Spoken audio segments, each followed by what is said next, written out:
Atualmente, quase metade da população do Brasil sofre com a falta de saneamento básico. Diferentemente de alguns de nossos vizinhos, como o Chile, que está próximo de chegar ao saneamento básico universal. Essa precariedade entope o atendimento do SUS devido a doenças que poderiam ser evitadas, como a disenteria, prejudicando a vida da população vulnerável e gerando prejuízos de mais de 100 milhões de reais aos cofres públicos. Uma parcela da população que mais sofre com isso é justamente aquela que mais precisa de cuidado, as crianças. Além da mortalidade infantil, a falta de saneamento básico traz doenças que tiram nossos jovens da escola, aumentando ainda mais a desigualdade no país. Além de salvar vidas, o saneamento básico universal pode gerar R$ 1 trilhão ao longo do tempo na economia brasileira, graças à geração de emprego com as obras de infraestrutura, impostos recolhidos e a redução de perdas de água no sistema de esgoto e tratamento. Para chegar lá, é necessário um investimento de 100 bilhões por ano, recursos que seriam atraídos com boa regulação e a estabilidade das contas públicas. Para falar sobre o novo marco do saneamento básico, o Virtu Talks de hoje conversa com Gessner Oliveira, coordenador do Centro de Estudos de Infraestrutura e Soluções Ambientais da Fundação Getúlio Vargas e ex-presidente da Sabesp. Olá, Gessner, muito bem-vindo ao Virtu Talks. Um grande prazer recebê-lo aqui para conversar sobre um assunto tão importante que é essa parte de infraestrutura, principalmente a questão do saneamento. Olha, muito obrigado pelo convite. É fundamental ter esse debate no Brasil e ninguém melhor do que você, Felipe, para promover esse debate no Virtu Talks. Muito obrigado, Gessner. Bom, você é um especialista nesse assunto. Nós tivemos algumas matérias no governo passado de extrema importância para essa modernização de infraestrutura. E uma delas foi justamente o novo marco do saneamento, né? Todo mundo viu isso como assim, abrir finalmente para o investimento privado. Mas agora nós vamos passar por um período que é o mais, vamos dizer, delicado disso, que é a aprovação, na verdade, da regulamentação dessa lei. Então, primeiro, como você viu a aprovação do marco do saneamento, se isso realmente vai atrair investimento para o Brasil, e segundo, os desafios dessa regulamentação do marco do saneamento? Olha, Felipe, já atraiu um volume de investimento significativo. O marco foi aprovado em meados de 2020 e desde então já houve um volume de investimentos de mais de 50 bilhões de reais contratados. Quer dizer, não é intenção de investimento, é compromisso de investimento em plano de negócio das empresas em áreas em que os brasileiros sabem que há lacunas enormes, né? Então, por exemplo, o estado do Rio de Janeiro, a poluição, a SEDAI, infelizmente, durante muitas décadas, nós vimos a poluição da Baía da Guanabara sem solução. A qualidade da água do estado que é cartão postal do Brasil é muito ruim. Então, a situação do saneamento numa cidade como o Rio de Janeiro é fundamental. Em Maceió, na região metropolitana de Maceió também, investimentos significativos. No Espírito Santo e no Amapá, que há uma carência enorme de saneamento no Amapá. Todas essas localidades há investimentos, há planos, e que não é que como eu disse, não é uma intenção, estão em curso, né? E em algumas localidades a população já está sentindo a diferença, já está vendo que a água chega, que a água está com melhor qualidade. O mais importante é que o esgoto será afastado dos domicílios, portanto as crianças não vão brincar no esgoto, e haverá tratamento. São coisas óbvias, né? É triste que no século XXI a gente esteja discutindo esse assunto, mas a verdade é que o Brasil tem uma dívida enorme, com metade da população sem coleta de esgoto, mais da metade do esgoto gerado não tratado, ou seja, devolvido para... In natura, né? Devolvido para os rios, para as lagoas, poluindo a orla brasileira. É tão bonita, mas, ao mesmo tempo, tão poluída, né? e 40%, Felipe, nada mais, 40% de perda. Você é uma padaria que de 10 pãezinhos perde 4. Então, é isso que precisa mudar. Ou seja, a cada 100 litros de água, 40 litros nós jogamos fora. Exato. 40 litros não são faturados. Significa que, e muitos dos ouvintes aqui já viram vazamento nas ruas, né? Então, é uma perda física. E há também gato. Embora gato não goste de água, tem gato hidráulico. Gato então, na energia, gato exato. hidráulico. E o pessoal vai lá e rouba a água. E significa que muita gente fica sem água ou paga uma tarifa mais alta porque tem gente que rouba água há subfaturamento, há uma série de problemas de gestão. Por quê? Porque o Estado não foi capaz nem de ter a boa gestão, nem de ter os recursos necessários para fazer os investimentos. Jéssica, antes de entrar nos desafios da regulamentação da lei, eu gostaria que você, que é um estudioso disso, trazer alguns números importantes aqui, porque a gente está falando, quando você fala metade da população, as pessoas precisam saber, são 100 milhões de brasileiros que não têm esgoto tratado. Isso tem um enorme impacto na saúde pública, em doenças, principalmente na camada mais pobre, em crianças, que às vezes acabam não indo à escola porque estão com diarreia ou outros problemas derivados da falta de saneamento, né?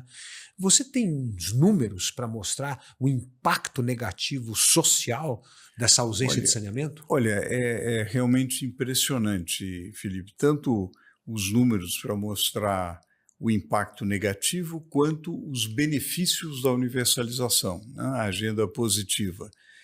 São mais de 40 mil internações por ano por diarreia associada à falta de saneamento. 40 mil? 40 mil. Quer dizer, imagine, isso significa despesa para o sistema de saúde, significa absenteísmo das crianças na escola, que está correlacionado com evasão escolar, significa absenteísmo no trabalho, que está correlacionado com produtividade do trabalho, que, por sua vez, determina salário.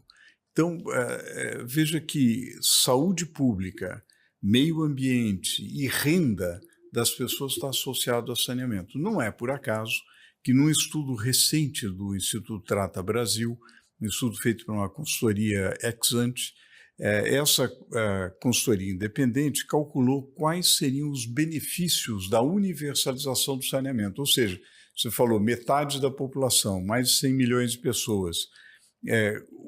Quanto isso gera em termos de dinheiro?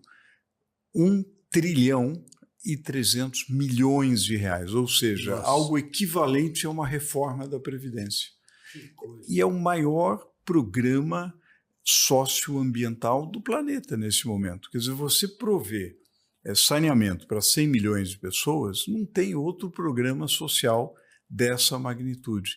É preciso que a sociedade brasileira esteja bem consciente disso, porque quando se fala responsabilidade social, isso é responsabilidade social. E é preciso preservar as condições para que haja investimento, para que isso seja possível. Investimento depende de segurança jurídica, depende de respeito a regras, depende de boa regulação. Quando começa com populismo tarifário, quando um prefeito ou um governador fala assim, não, vai ser de graça, a tarifa vai ser congelada porque é ano de eleição, aí começa a não ter investimento. Isso inibe o investimento. Inibindo o investimento, digamos, este ou aquele pode fazer bonito, mas significa que não haverá coleta de esgoto, tratamento, e haverá todas as sequelas determinadas pelas lacunas do saneamento. Então esses 50 bilhões de reais já contratados está correndo esse risco. Se no marco do saneamento tiver algum tipo de regulamentação que possa ter intervenção do Estado, mexer com tarifa, é uma tentação muito grande, depois de um certo tempo que o investimento foi feito, fazer essa demagogia. A gente viu isso muito na concessão de estradas, né, Gessner? Exatamente, porque você faz um contrato, fala assim, olha, a tarifa vai, sei lá, seguir esse índice ou vai ter esse critério. É um contrato de 30 anos. os investimentos são feitos. Em geral, o investimento de saneamento mais pesado é no início, porque você precisa fazer as chamadas obras estruturais. Então, é uma estação de tratamento de esgoto, é uma estação de tratamento de água, são elevatórias, são tubulações grandes, né? Bom, isso normalmente de 5 a 10 anos é que tem um investimento pesado. Esse investimento precisa ser remunerado. Se ele não for remunerado, gera um grande problema, até mesmo a insolvência e a retirada daquele investimento. E esses 50 bilhões a gente deve celebrar, porque foi realmente importante no período recente, em áreas muito importantes para a população, porém ainda é muito pouco diante da necessidade. O tamanho do desafio. Tamanho do desafio. Felipe, a gente fez um cálculo para o Ministério do Desenvolvimento Regional de quanto é necessário investir em água e esgoto para universalizar em 2033, que é a data estabelecida pelo Plano Nacional de Saneamento Básico, lá de trás, de 2013. Né? E depois ele foi revisado, e o cálculo é algo da ordem de $500 bilhão, o que significa algo próximo a 45 bilhões ano. Quando a gente olha quanto foi investido em 2021 e a projeção para 2022, a gente está em metade disso. Quer dizer, é bom que tenha havido um salto, porém ainda é muito insuficiente. A gente precisa acelerar mais ainda. Então, a gente estaria num momento onde é preciso dar mais segurança para o investidor e não menos. Algumas manifestações nesse período de transição preocupam, porque podem colocar em risco o maior programa socioambiental do planeta. Nós sabemos, né, Gessner, que há muita pressão das empresas estatais de saneamento tentando modificar na regulamentação da lei a história de que as estatais não precisariam participar das licitações, apenas o setor privado, o que seria uma enorme desvantagem para o setor privado. Você, como um especialista nesse tema, acha que é possível aprovar uma barbaridade dessa? Olha, quer dizer, nós temos, a sociedade brasileira precisa evitar que isso seja aprovado, porque isso representa uma reserva de mercado. Uma empresa pública pode ter um bom desempenho. Eu presidi a Sabesp, que é uma empresa com boa governança, é uma empresa de capital aberto, está no novo mercado, tem uma produtividade razoável.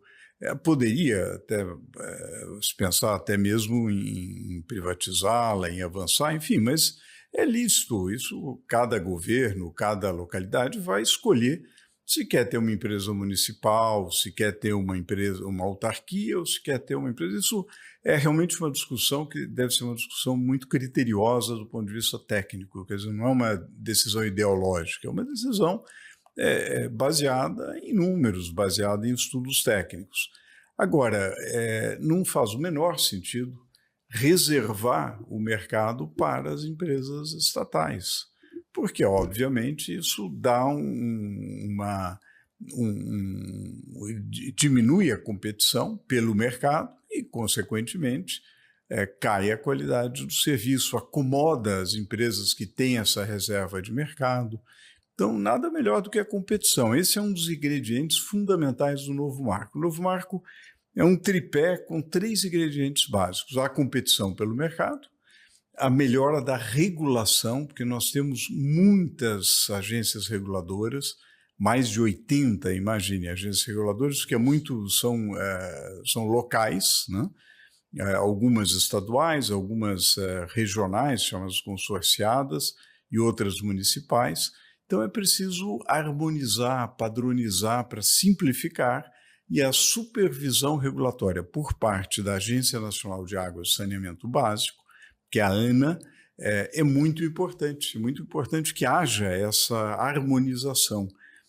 Então a boa regulação é um ingrediente, a competição é outro ingrediente, e a eficiência também é um ingrediente fundamental, porque os contratos antigos não estabeleciam metas de desempenho, não previam coisas ligadas à sustentabilidade, à reutilização da água. A água de reuso é muito importante, a redução de perdas é fundamental, o aproveitamento de resíduos para geração de energia também é fundamental. Nós podemos, por exemplo, produzir fertilizantes orgânicos Verdade. a partir do lodo do tratamento do esgoto. Nós podemos produzir energia a partir do gás metano, também derivado do tratamento de esgoto, e várias outras utilizações. Tudo isso requer contratos bem desenhados, bem feitos, com metas claras, e nada disso tinha. Então, o novo marco é esse triângulo no qual os 3 vértices são fundamentais. Agora, Gessner, nós sabemos que parte do sucesso dessa privatização ou concessão, investimento privado entrar para aumentar a competição é a modelagem. E a modelagem do saneamento é um desafio, porque você tem a questão estadual, tem a autonomia dos municípios para escolher a sua empresa, e nós vamos ter que ter uma modelagem para que haja, vamos dizer, a empresa parte do filé mignon e parte do osso, mais ou menos como foi feita na telefonia. Isso que permitiu a telefonia ter uma cobertura nacional, né? Porque o segredo estava na boa modelagem. Como é possível fazer uma modelagem correta na questão do saneamento com essas competências meio cruzadas de Estado e município?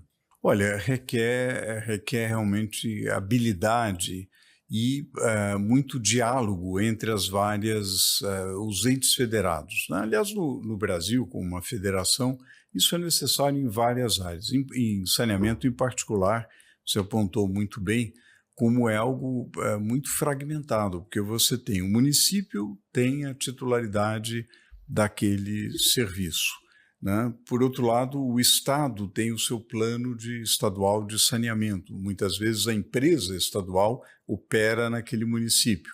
Aí tem o Comitê de Bacia, que também tem algo a dizer, e tem o financiamento federal, que é importante, através da Caixa Econômica, do BNDES.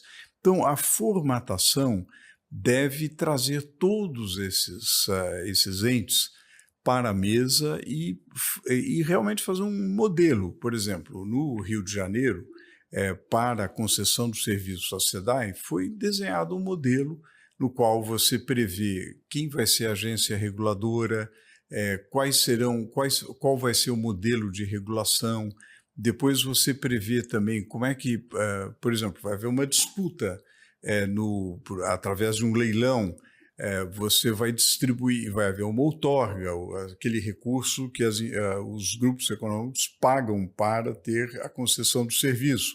Você vai distribuir esse recurso para os municípios envolvidos. Os municípios, por sua vez, vão dar anuência para que aquele contrato exista. Enfim, você precisa de um período, pelo menos de 6 meses a 12 meses, às vezes até um pouco mais, para montar um modelo estável, previsível, com contratos muito claros, de forma que ele possa funcionar, inclusive prevendo revisão, prevendo mecanismos de solução de controvérsias que existem, né? Imagine, Felipe, 30 anos acontece muita coisa, é claro que você vai rever alguns aspectos, mas tudo dentro de um respeito contratual.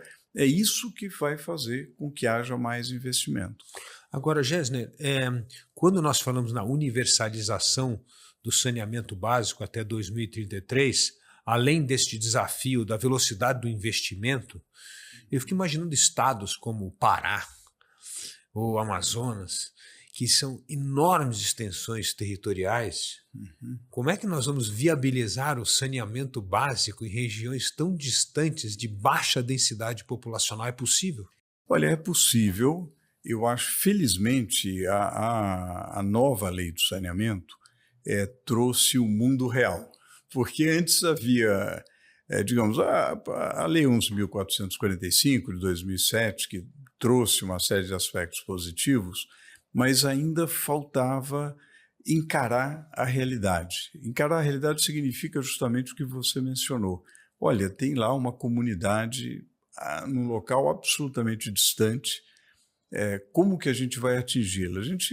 É antieconômico e irracional você colocar uma enorme adutora para levar água para 120 pessoas, né? Ou mesmo uma comunidade indígena em lugar ainda muito mais isolado, né? Agora, você hoje tem tecnologias muito mais compactas, tem estações de tratamento de esgoto compactas, você tem mecanismos e você tem soluções técnicas para pequenas comunidades, né? Então, isso é possível fazer. No mundo há um esforço grande, há grandes avanços tecnológicos nessa área e, novamente, é muito importante que haja competição, porque a competição traz inovação e a inovação justamente leva a essas soluções. No próprio estado de São Paulo, também há municípios muito pequenos, né, às vezes com menos de 1.000 habitantes, nos quais não faz sentido você fazer um sistema convencional. Então, você faz um sistema específico, especialmente o tratamento de esgoto permite várias redes compactas, muitas vezes onde também há reutilização. Você reutiliza a água para vários fins, não necessariamente para consumo humano, mas vários fins de lavagem, de irrigação, etc.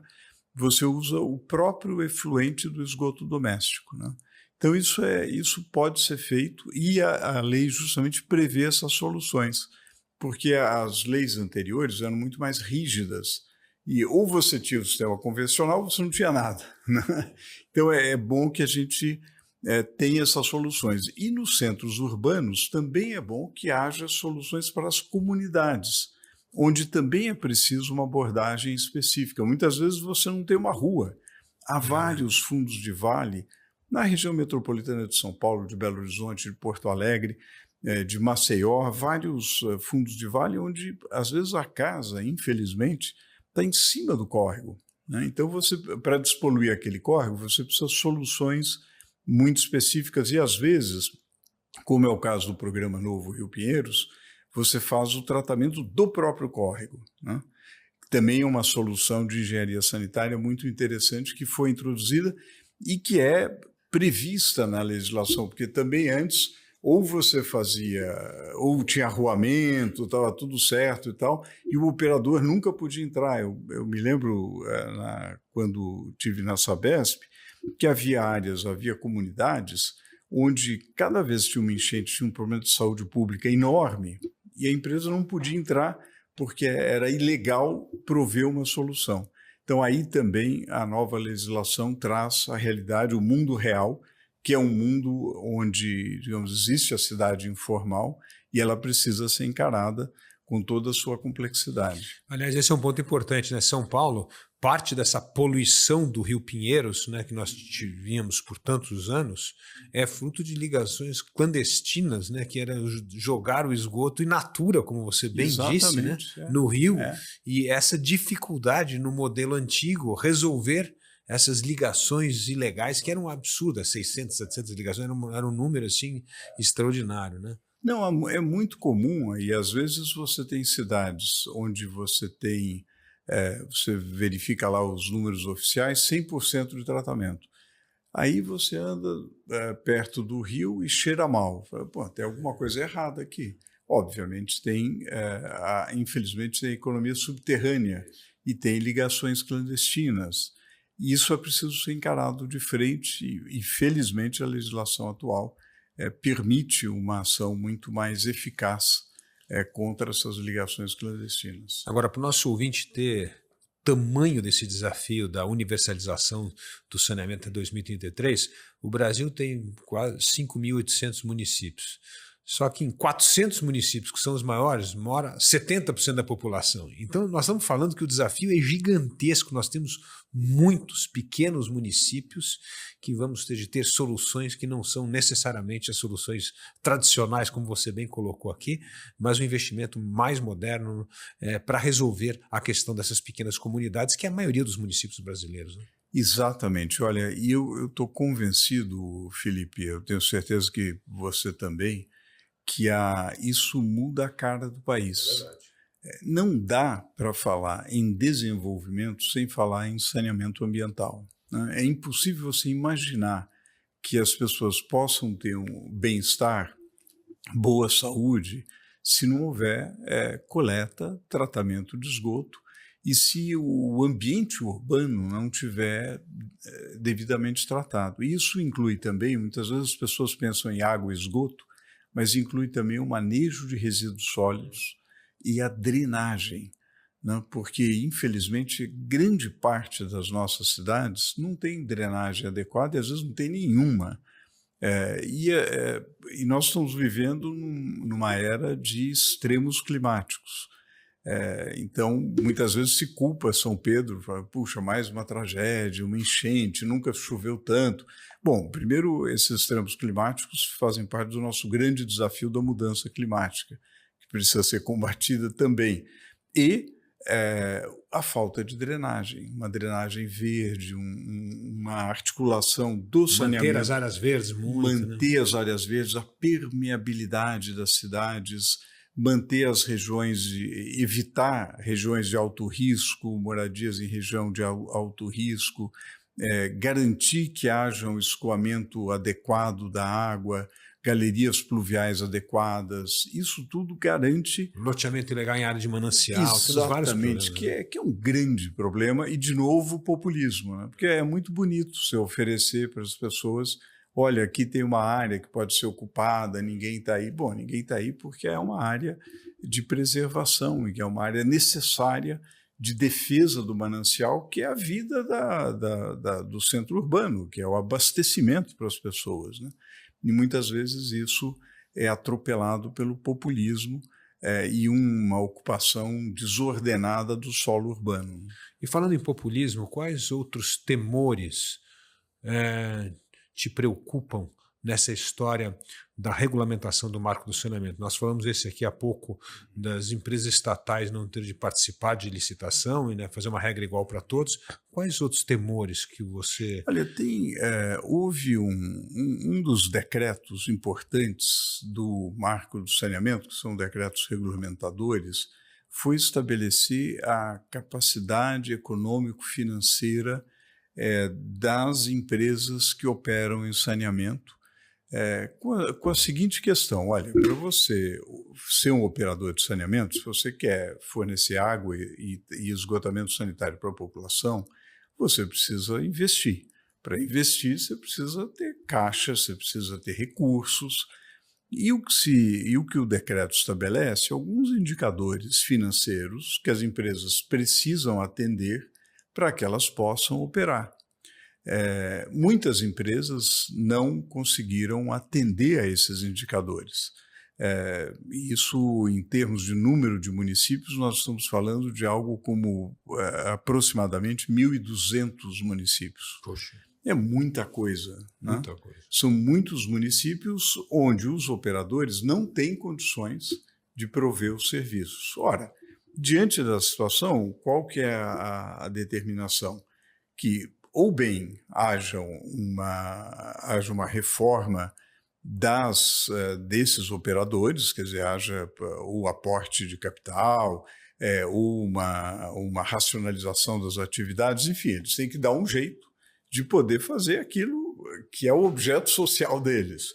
Ou, se eles não têm essa capacidade, precisa haver a concessão dos serviços.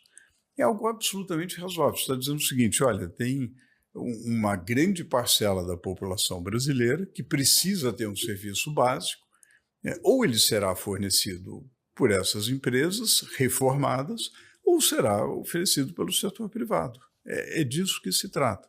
E há uma certa resistência por parte, não de todos, mas por parte de uma parcela dos funcionários dessas empresas. Há uma resistência corporativa para que isso seja prorrogado, postergado, para que essas empresas continuem empurrando com a barriga algo que não dá para empurrar com a barriga. Quer dizer, é uma crueldade submeter algo como 30 milhões, 40 milhões de brasileiros a doenças, uma situação degradante das cidades onde eles habitam, para que essas empresas continuem não fazendo aquilo que elas deveriam fazer. Ô Jorge, você tocou num ponto que eu acho que vale a pena uma reflexão sua, que é o seguinte: parte do problema do saneamento, como da energia elétrica no Brasil, são os famosos gatos, as ligações ilegais clandestinas. Quando se faz essa modelagem de negócio, como enfrentar esse problema? Porque muitas dessas áreas são áreas controladas pelo crime, complicado de entrar, não é tão simples. Como na modelagem incluir essas áreas, porque são áreas geralmente muito vulneráveis, importantes, e além de tudo não deparar com essa resistência gigantesca do crime organizado que controla parte dessas áreas? É verdade.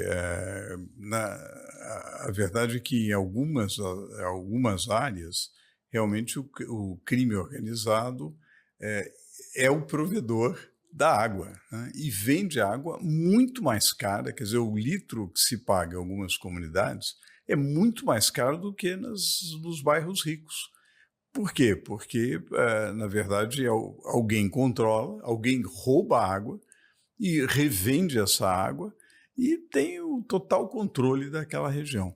Quer dizer, o que fazer? Há várias técnicas para isso. É muito importante uma estratégia colaborativa com a população. Por exemplo, novamente, o programa Novo Rio Pinheiros é um bom exemplo, no qual você tem uma abordagem de engenharia, de soluções inovadoras, uma abordagem de incentivo econômico, remunerando mais aquele que tem mais eficiência ao prover o serviço, e você mede isso com a própria qualidade da água do rio, né? Estabelece aquele parâmetro de qualidade e aí você remunera de acordo com a qualidade, e você tem a chamada estratégia colaborativa com a comunidade. É muito importante, Felipe, uma coisa que eu me lembro bem, que a gente fazia no esforço de despoluição da bacia do Alto Tietê, era navegar no Tietê com todas as dificuldades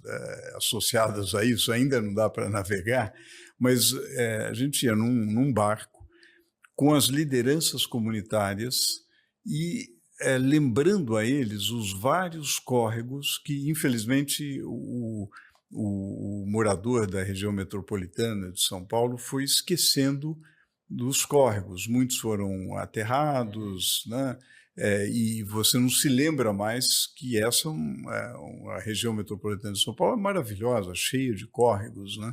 O município de São Paulo tem mais de centenas, mais de 300 córregos. Então, você, nessa navegação, você ia mostrando os córregos de cada comunidade. Fala assim, olha, aquilo que você joga nesse córrego vem para o rio, e tentando identificar quais são as lideranças de cada comunidade e conquistá-las para a causa ambiental, né? Isso é um trabalho muito importante, acho que mais importante do que a própria obra, mais importante do que cumprir o cronograma, que obviamente é importante de cada programa, é fundamental a manutenção, né? E a consciência de que aquilo faz parte da comunidade. Então, ganhar a comunidade para o saneamento ambiental me parece que é a grande tarefa para justamente diminuir os gatos, né? Para mostrar, olha,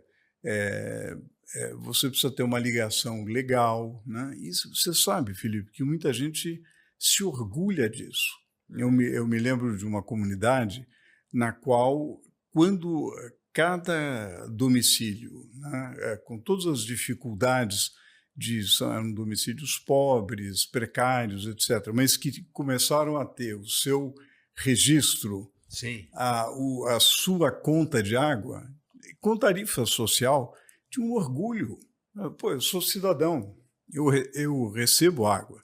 Não é um cara aqui que traz um balde de água. Prova de residência para crédito. Exatamente. Coisas, né? Eu vou numa loja, eu demonstro, olha aqui minha conta d'água. É um colateral na linguagem financeira, né? Uma garantia, e isso é muito importante para as pessoas.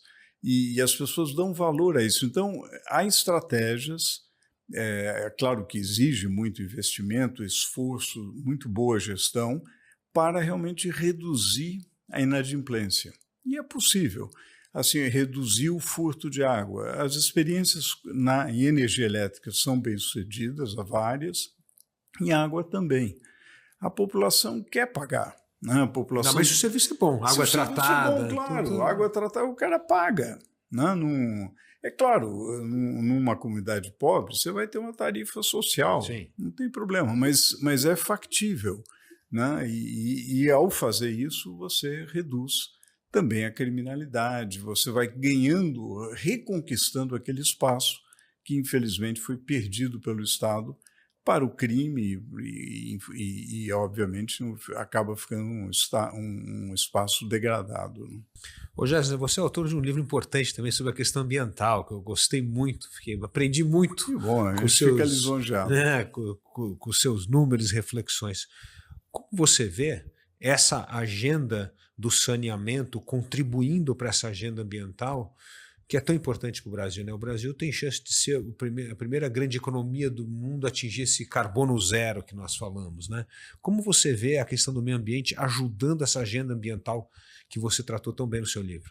Olha, Felipe, eu fico muito contente de aproveitar esse espaço tão importante do seu podcast e do Virtu Talks para comentar uma coisa que me intriga.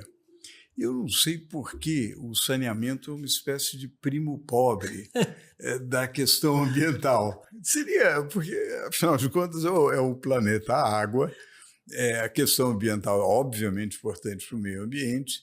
No entanto, por alguma razão, que eu francamente ainda não consegui explicar, o saneamento não tem o mesmo charme, não é tão sexy quanto outros assuntos do meio ambiente, que são igualmente importantes, né? Mas quando o pessoal fala meio ambiente Brasil, pensa, bom, floresta amazônica, que é fundamental. Desmatamento, floresta amazônica, extinção de espécies, o que é obviamente super importante. Mas tudo isso tem a ver com água. E é muito comum as pessoas pensarem água como uma coisa diferente de esgoto. Né? Água tem mais charme, água e tal, esgoto. Né? Esgoto é um negócio que ninguém quer pensar. No entanto, há um ciclo único. Só existe uma água. Né? E aquilo que é chamado de esgoto, ele volta. O ciclo da água é riquíssimo e dá lugar a uma série de oportunidades de reutilização, como a gente comentou antes, que são maravilhosas, né? Inclusive o reuso de água. Sim. Né? Nós fizemos em uma parceria público-privada da Sabesp com uma empresa privada, fizemos a maior planta de água de reuso da América Latina, que é o Aquapolo Ambiental. Hoje é Sabesp e GS Nima, que é um negócio que produz 1 metro cúbico por segundo. Aqui para o ouvinte são 1.000 litros por segundo, imagine isso, passando uma caixa d'água de 1 metro cúbico por segundo, que é um negócio essencial para prover para o polo petroquímico de Capoava. Imagine na estiagem de 14, se não tivesse o Aquapolo. Imagine o prejuízo em termos de renda e emprego. Isso a gente podia fazer no Brasil inteiro. Né?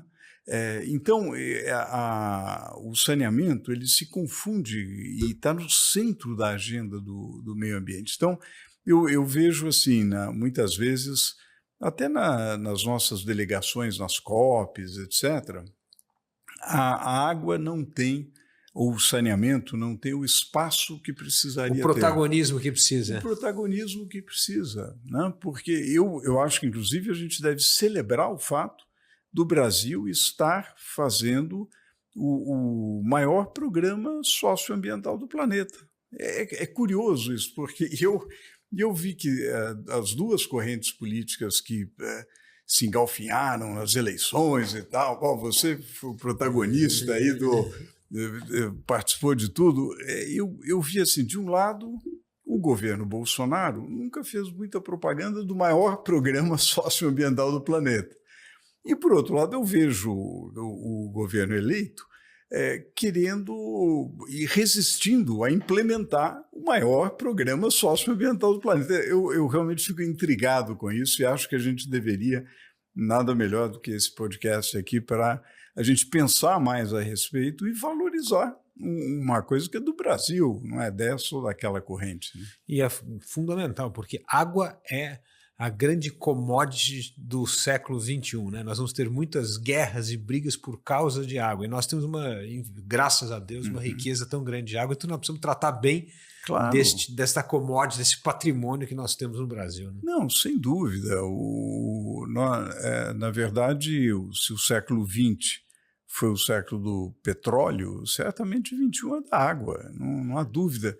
Muito ligada às fontes renováveis de energia, porque as empresas de água, elas têm uma vocação para a produção de energia. Muito interessante, um outro exemplo do estado de São Paulo é a EMAI, com um projeto piloto de produção de energia solar flutuante. Você usa o manancial, a lâmina do manancial, para colocar as placas fotovoltaicas e daí gerar energia solar. Então, a empresa de água também pode aproveitar a diferença das cotas entre os diferentes mananciais e, consequentemente, ter pequenas centrais hidrelétricas. Então, há um potencial de geração de energia. Comentávamos antes que o lodo derivado do tratamento de esgoto pode ser aproveitado para a produção de energia, né? Então, há uma série de... Quer dizer, a empresa de água, na verdade, ela vai gerar uma série de outros produtos, como fertilizantes, que nós comentamos, como material de construção e energia, aproveitando esse ciclo da água. Né? Falando sobre esse ciclo da água, Gessner, o Brasil tem como uma parte importante da sua matriz energética as hidrelétricas. E a água me parece que é um produto cada vez que nós vamos ter que usar com mais sabedoria, né, para não se tornar um produto escasso, como você bem disse. E nós utilizamos a água para o consumo pessoal, para o saneamento, para a irrigação na agricultura, que é muito importante para ganho de produtividade e geração de energia. Você acha que tem uma incompatibilidade nisso? Você acha que nós vamos ter que reduzir o número de hidrelétricas para manter a água nesses outros segmentos tão importantes da sociedade? Ou é possível conviver uma coisa com a outra? Olha, nós temos que harmonizar o chamado uso múltiplo da água. Foi exatamente o que você descreveu. É para gerar energia, é para o consumo humano, é para a irrigação. Em todos estes usos, nós temos que consumir de maneira mais racional, né? Até no nosso uso pessoal. Se o pessoal gosta de tomar banho de 10 minutos, deve moderar. Obviamente, ter um consumo racional da água, aí, do ponto de vista humano. A indústria é muito importante, um dos KPIs, dos key indicadores, né, de ecoeficiência, né, é o consumo de água. Então, se você produz aço, quer dizer, quantos litros de água por tonelada e assim por diante. Isso é muito importante, você ter um consumo da indústria mais eficiente, também da agricultura. A agricultura é a maior consumidora de água, cerca de 70% da água, variando de região para região, vai para a agricultura. É fundamental que a agricultura seja mais eficiente. E uma das coisas muito importantes, Felipe, é o novo marco de recursos hídricos, que justamente está em discussão, e aí também a governança das diferentes fontes de água e desse uso múltiplo é muito importante, né? Para que a gente seja o mais eficiente na utilização e também o mais eficiente na alocação e trabalhe muito com a reutilização. Sou um entusiasta do reuso de água, né? Recentemente, numa discussão, e ganhou um prêmio importante de inovação em Portugal, na Europa, e é um projeto de Portugal, a cerveja Vira, que é uma cerveja, Felipe, muito boa, produzida a partir do efluente de esgoto doméstico. É mesmo? Né? E a gente ainda fica culturalmente assim, meio... Eu estava numa reunião, daí eu falei, essa cerveja que estão tomando, aliás, é a Vira. Era brincadeira, mas o pessoal ficou... Mas o que eu quero dizer com isso é que a gente deve apagar essa visão de eu uso a água, jogo fora e não quero mais ver, né? que é uma visão romana. É verdade. Não? Os romanos fizeram grandes obras de arquitetura, os aquedutos fantásticos, etc., mas já passou algum tempo. Eu acho que já está na hora da gente ter uma outra visão do mundo, de uma visão de economia circular, onde essa questão que você levantou, que vai ter água para todo mundo, pode ser resolvida. Certamente a dessalinização é outra avenida muito importante. Os custos reduziram da dessalinização, então também é uma solução para várias regiões do país, sobretudo aquelas mais próximas ao litoral. Para finalizar o nosso ótimo bate-papo aqui, Gerson, sensacional. Você foi presidente da Sabesp durante muito tempo. Você acha que uma empresa como a Sabesp deve ser privatizada ou deve ser mantida no Estado e competir com essas empresas privadas? Olha, eu acho que toda vez que alguém cogita privatizar, acho que é sempre bom fazer um estudo, comparar, ver as alternativas, consultar a sociedade. Há casos em que a sociedade prefere uma empresa estatal, eu acho legítimo.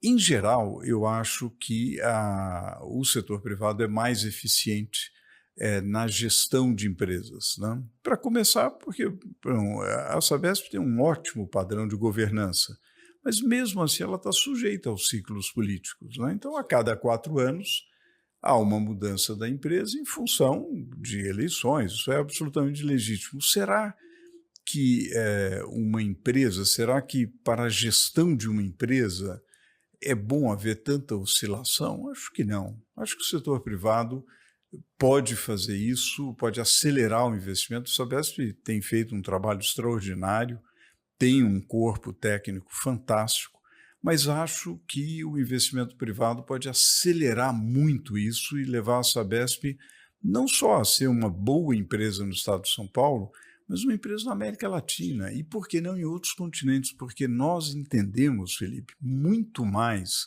de ação em comunidade do que os nossos amigos dinamarqueses. Às vezes você pega uma empresa nórdica que sabe tudo de tecnologia, mas não sabe como entrar numa comunidade, como ter uma solução nova, e nós temos essa experiência. Então, por que não pensar em voos mais altos? E eu acho que o capital privado ajudaria muito.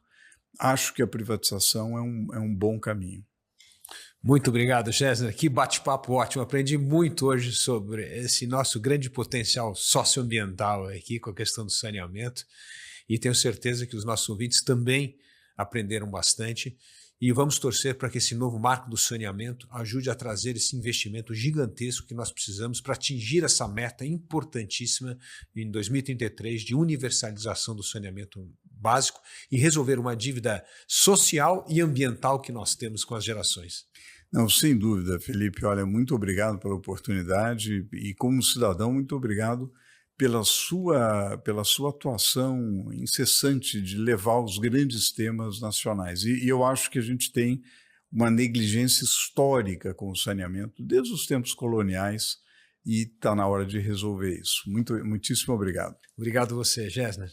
Bom, e você não esqueça de se inscrever no nosso canal, compartilhar o nosso programa e vamos esperar a próxima Virtu Talks, que tem outro assunto muito especial que eu tenho certeza que você vai gostar. Até a próxima conversa.